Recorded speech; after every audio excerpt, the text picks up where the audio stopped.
Assalamualaikum warahmatullahi wabarakatuh. Kembali lagi. Wow, mungkin kalian di sini udah ngeliat dari episode sebelumnya saya nyebutin apa bedanya IDE sama text editor, atau mungkin kalian juga punya pertanyaan secara general apa sebenarnya bedanya IDE sama text editor. Pas banget kalian datang ke sini. Karena hari ini saya akan ngebahas secara tuntas apa bedanya IDE sama text editor. Oke? Pertama-tama kita jelasin dulu apa itu IDE, apa itu text editor, supaya ngerti apa perbedaannya, apa persamaannya. Oke, persamaannya itu IDE sama text editor sama-sama kalian ngedit sebuah text file atau text code. Kalian bisa ngasih file kalian, terus buka di text editor, terus edit. Kalian juga bisa melakukan hal yang sama di IDE.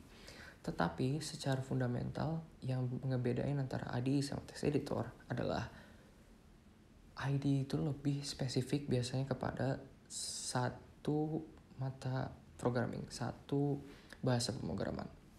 Contohnya gini, misalkan ada yang namanya Python IDE.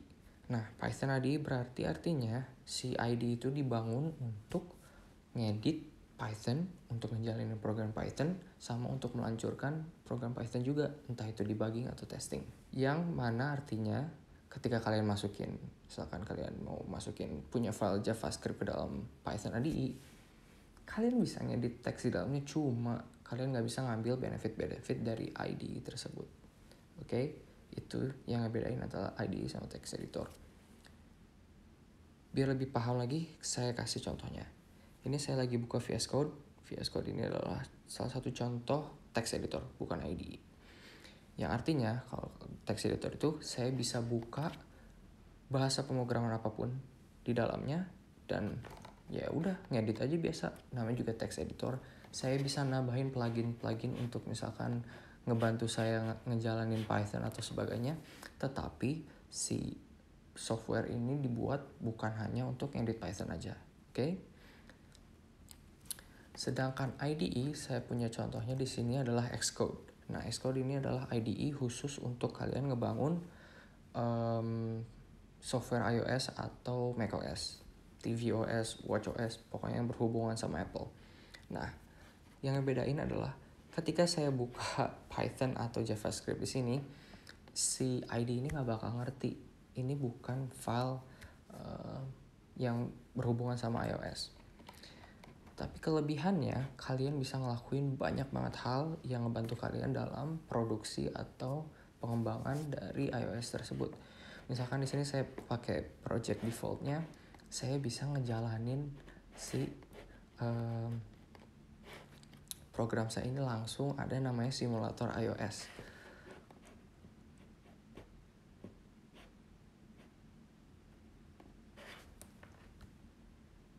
Nah, lihat tadi ada tulisannya build succeeded.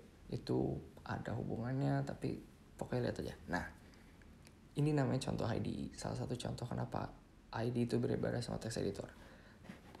Saya bisa ngejalanin si programnya itu langsung di dalam sininya. Tapi nggak semua bahasa pemrograman bertujuan seperti ini. Tapi contohnya di sini IDE khusus iOS seperti ini. Saya bisa ngejalanin ini semua dalam IDE. Saya nggak perlu kemana-mana lagi. Cukup di Xcode. Saya bisa ngedit, cobain, ngedit, nyobain. Oke? Itu salah satu contoh bedanya. Lanjut. Nah, ketika kalian udah tahu nih apa bedanya IDE sama text editor, bagi pemula-pemula lebih baik pakai yang mana?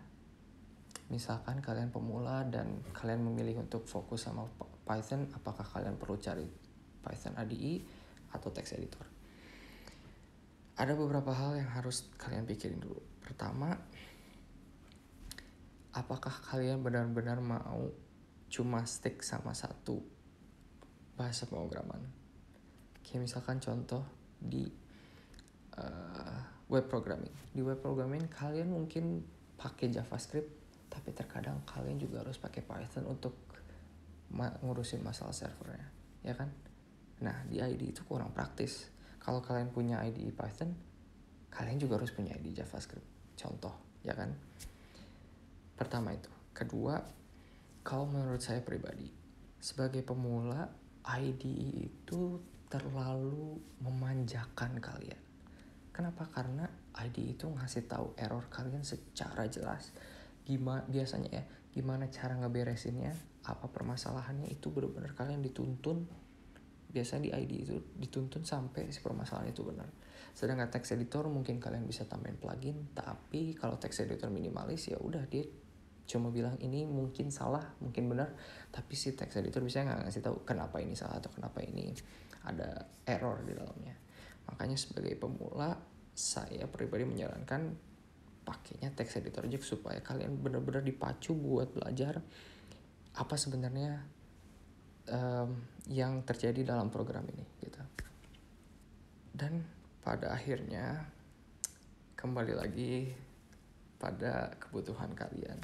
Mungkin kalian lagi pengen belajar Java, di Java kalian butuh IDE Java namanya Eclipse, dan ya sudah, saya silakan.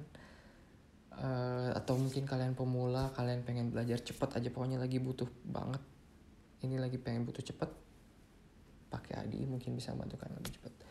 Saya kembali lagi pada kalian, gimana pun saya, yang penting kita bisa terus ngoding dan memajukan Indonesia.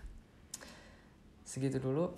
Bagi kalian udah ada yang pernah pakai IDE atau pernah text editor, coba komen di bawah apa yang udah pernah kalian pakai di masa lalu atau yang sekarang kalian pakai. Oke?